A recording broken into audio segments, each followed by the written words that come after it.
when you have a multiple dog household and you have situations where dogs are getting into fights with each other, it's important to recognize trigger points. That could be small spaces, like when all the dogs congregate in underneath a table or in a pantry, those kind of things. It can also be times where there's excitement or high arousal or lack of impulse control. So I think of 3 dogs living in the same house and the neighbor's dog gets let out, all the dogs start running the fence line barking. There's a huge, much higher risk of a fight occurring in that situation. I personally don't allow fence line chasing because it practices reactivity and it practices that frantic mindset. Another situation that could likely cause issues is when it comes to possession. So like laying on top of a person or sitting on top of a person, chewing on a dog bone with their paws over it, that possession element. So being able to say, leave it, to get them to walk away from a bone, or off to get off the person or couch, or even okay to remind them, hey, you can walk away from this.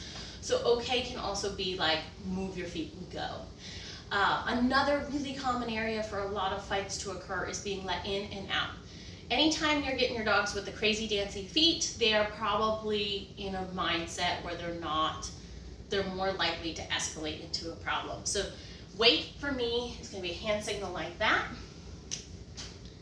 And it's going to be my body being square. So I won't say wait at the door, I'll say wait at the door, right? What a different picture that shows.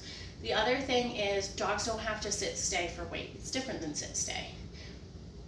It's going to be just don't leave until I release you from the doorway.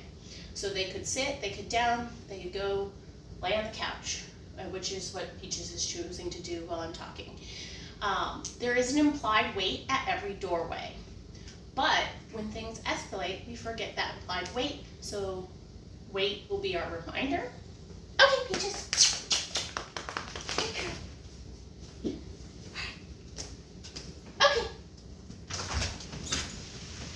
Let's go around the couch and sit up over. Good girl. Okay. Good girl. Okay. Good. She's like, I really don't want to be, out in the rain. I really don't want to be out in the rain. So did you see how I troubleshooted that? I used my body like a door and I said, wait. Okay. Good girl, Peaches. Ready? Wait.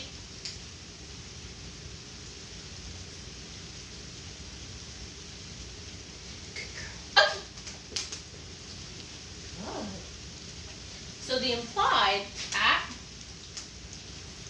okay. Do you see how when I said she froze up her feet a little bit? And so okay reminded her to move her feet out. Okay. Good. Peaches, wait.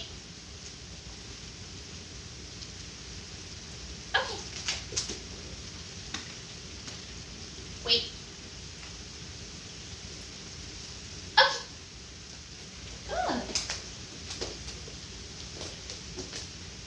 So the implied version would be just me walking out. And if she made, good girl, if she made the mistake of breaking, I would just remind her with wait.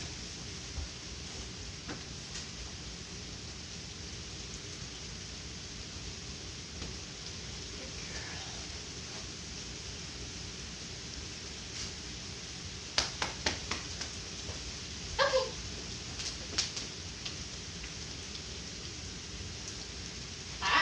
She'd rather be in right now than out.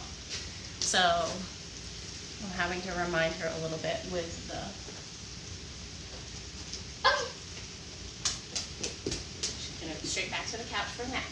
But in, out, doorway stuff, sorry there's a glare.